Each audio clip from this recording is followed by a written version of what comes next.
बच्चों, आज मैं आपको अर्थशास्त्र की जो केंद्रीय समस्याएं हैं उन समस्याओं को विभिन्न अर्थ व्यवस्थाओं में किस प्रकार से हल किया जा सकता है, इस बारे में आज हम अध्ययन करेंगे।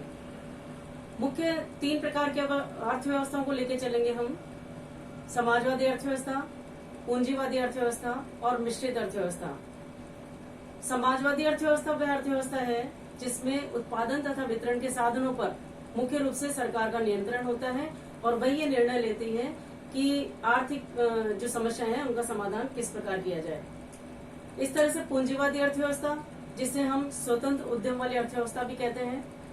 पूंजीवादी अर्थव्यवस्था वह अर्थव्यवस्था है जिसमें उत्पादन तथा वितरण के अधिकांश साधनों पर कुछ पूंजीपतियों का आधिपत्य होता है और आर्थिक प्रणाली में वे इतना अपना योगदान देते हैं कि वे निर्धारित करते हैं कि क्या उत्पादन किया जाए, उत्पादन कैसे किया जाए और उत्पादन का वितरण किन के मध्य किया जाए। अब मिश्रित अर्थव्यवस्था, जैसे नाम से स्पष्ट है, मिश्रित अर्थव्यवस्था वह अर्थव्यवस्था है जिसमें कुछ ऐसे क्षेत्र हैं जिस पर सरकार के द्वारा निर्णय लिए जाते हैं तथा कुछ क्षेत्र ऐसे हैं जिन पर पूंजीपतियों के द्वारा निर्णय लिए जाते हैं। अर्थात ये दोनों अर्थव्यवस्थाओं की एक मिश्रित व्यवस्था कहलाती है। आज हम पूंजीवादी अर्थव्यवस्था में या स्वतंत्र उद्यम वाली अर्थव्यवस्था में किस प्रकार मुख्य समस्याओं का समाधान किया जाता है, इस पर चर्चा करेंगे।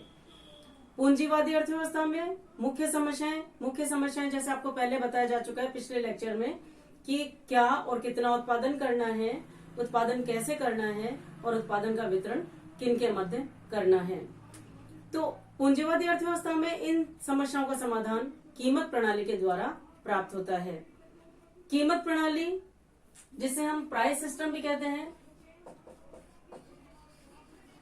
प्राइस सिस्टम या कीमत प्रणाली। कीमत प्रणाली एक ऐसा अचेतन, स्वाभाविक तथा अपने आप क्रिया करने वाला एक यंत्र है जिसके द्वारा वस्तुओं तथा कीमतों का निर्धारण इसी प्रकार से साधनों की कीमतों का निर्धारण करके कोई आर्थिक प्रणाली उत्पादन की संरचना का निर्धारण करती है। कोई भी आर्थिक प्रणाली जिसमें कोई व्यक्ति या फर्में या संस्थाएं आपस में मिलकर वस्तुओं का उत्पादन करती हैं और उन वस्तुओं को जिस कीमत पर बेचा जाता है वो कीमतें उपभोक्ताओं को भी स्वीकार होती हैं और विक्रेताओं को भी स्वीकार होती हैं। इसी प्रकार से साधन बाजार में जो वस्तुएं उत्पादित होती हैं उन उत्पादित वस्तुओं को खरीदने के लिए क्रेताओं को भी वो कीमत स्वीकार होगी और विक्रेताओं को भी वो कीमत स्वीकार होगी। जिस प्रकार से वस्तु बाजार में ये होता है उसी प्रकार से साधन बाजारों में भी ऐसा होता है। साधन बाजार वे बाजार हैं जहाँ साधनों का क्रय विक्रय होता है। तो साधनों को खरीदने के लिए जब व्यावसायिक फर्में साधनों को खरीदती हैं परिवारों से, तो जिस कीमत पर वो खरीदते हैं वे कीमत उपभोक्ताओं को या परिवारों को या साधनों के स्वामी को भी स्वीकार्य हो और साथ ही फर्मों को भी स्वीकार्य हो। तो इस प्रकार ये स्वतः जो मुद्रा के द्वारा कीमतों का जो निर्धारण होता है वह स्वतः या कोई अचेतन प्रक्रिया के द्वारा निर्धारित होता है। इसे हम एक प्रवाह के रूप में भी समझ सकते हैं। हम ये जानते हैं कि कोई भी आर्थिक प्रणाली है वो 2 संस्थाओं पर निर्भर करती है, एक परिवार और दूसरा व्यावसायिक फर्म। परिवार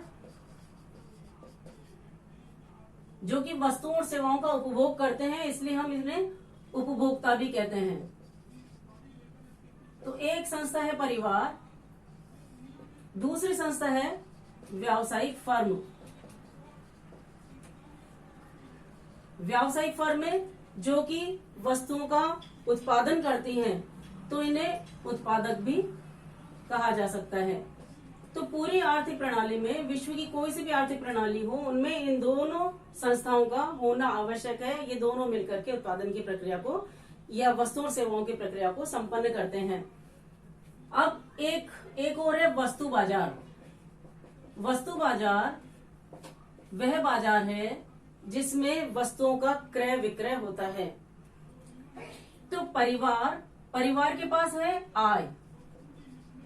परिवार अपनी आय को लेकर के वस्तु बाजार में प्रवेश करते हैं और ये कहलाता है मांग पक्ष, क्योंकि अपने मुद्रा रूपी बोर्ड से वस्तु बाजार में वो मांग करते हैं किसकी? अपनी आवश्यकताओं की वस्तुओं की, जिसमें वस्त्र या हम भोजन, वस्त्र और मकान, ये बेसिक जो है आवश्यकता है उसको हमने इसमें डिनोट किया है, इनकी मांग करते हैं।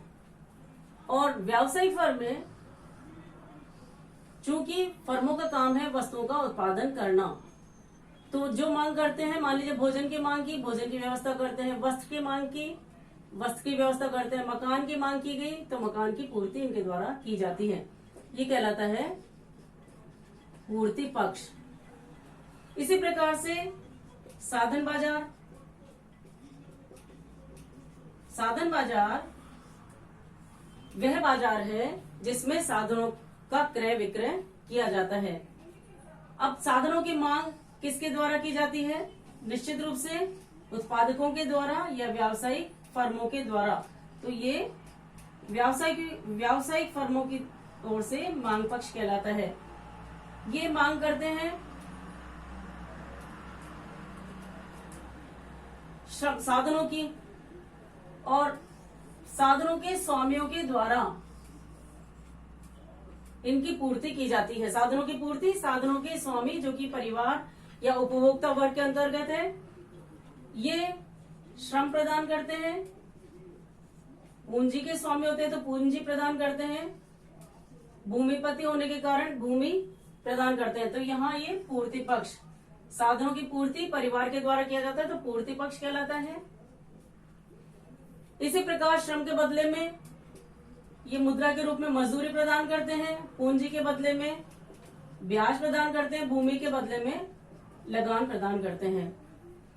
अब आप देख रहे होंगे कि ये जो सर्किल है ये एक तरफ वस्तु बाजार है, एक तरफ साधन बाजार है। तो आर्थिक प्रणाली की तीन समस्याएं, क्या और कितना, क्या उत्पादन किया जाए और कितना उत्पादन किया जाए, इस समस्या का समाधान हमें इस प्रवाह चक्र के द्वारा ज्ञात होता है। परिवार अपनी आय के द्वारा वस्तु बाजार में अपनी आवश्यकता की वस्तुओं की मांग करेंगे। जिन वस्तुओं की मांग की जाएगी व्यावसायिक फर्मों के द्वारा या उत्पादकों के द्वारा उन्हीं वस्तुओं की पूर्ति या उत्पादन किया जाएगा। कितनी मात्रा में की जाएगी? जितनी मात्रा में परिवार के द्वारा वस्तुओं की मांग की जाएगी उतनी मात्रा में व्यावसायिक फर्मों के द्वारा उन वस्तुओं की पूर्ति की जाएगी, क्योंकि उत्पादक का लक्ष्य है कि वह कम से कम लागत पर अधिकतम उत्पादन करके अपना लाभ अधिकतम करे। तो ऐसा वह तभी कर सकता है जब वह जिन वस्तुओं की मांग हो उन्हीं वस्तुओं को उत्पादित करके उनकी पूर्ति को संभव बनाए। तो क्या और कितना का उत्पादन समस्या का समाधान हमें स्वचालित यंत्र के द्वारा मिलता है। यहाँ सरकार का किसी तरह का कोई हस्तक्षेप नहीं होता। दूसरी समस्या थी कैसे उत्पादन कैसे किया जाए। अब कैसे में कि कौन सी विधि से उत्पादन किया जाए, श्रम गहन विधि से या पूंजी गहन विधि से उत्पादन किया जाए। तो ये देखना होगा कि परिवार या साधनों के स्वामियों के पास कौन से साधन अधिक हैं। यदि श्रम अधिक है पूंजी की तुलना में तो श्रम गहन विधि का उपयोग किया जाएगा। इसी प्रकार से अगर पूंजी ज्यादा है तो पूंजी गहन विधि का प्रयोग किया जाएगा। तो ये समस्या का समाधान मिलता है इस पूंजीवादी अर्थव्यवस्था में या स्वतंत्र उद्यम वाली अर्थव्यवस्था में कि उत्पादन कैसे किया जाए, किनमें